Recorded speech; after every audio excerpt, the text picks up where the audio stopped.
მავნაჩვევები. პირველი იქნება თამბაქო.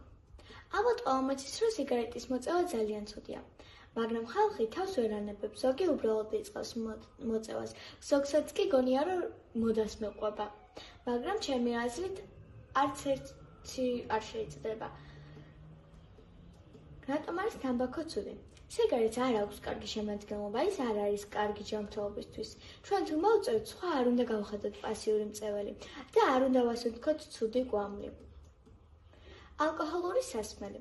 ჩვენ თუ ბევრს დავლევთ, ეს ცუდი იქნება ჯანმრთელობისთვის, ასევე კოჭისთვის. შეიძლება რა თქმა უნდა დაროვა, მაგრამ არც იმდენი, რომ ჩვენი თავი ცუდ მდგომარეობაში ჩავაგდოთ. მავნე საჭმელი.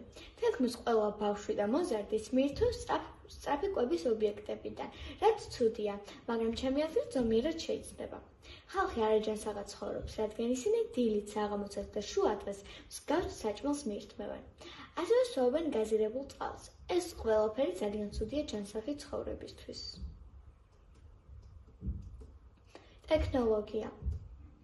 ამ დროში უამრავი ბავშვი ღამით და დილით ბევრ დროს უთმობენ ტექნოლოგიას, როგორიცაა ტელეფონი, კომპიუტერი, ტელევიზორი, პლანშეტი და ასე შემდეგ.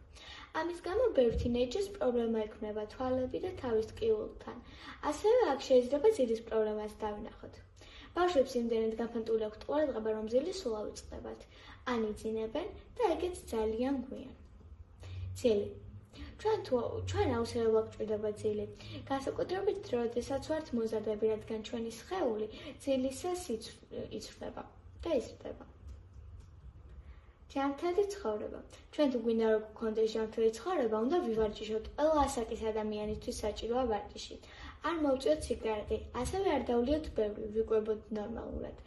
კარგად გამოვიძინოთ და ვერ იდოთ ბევრ ტექნოლოგიას. მადლობა ყურადღებისთვის.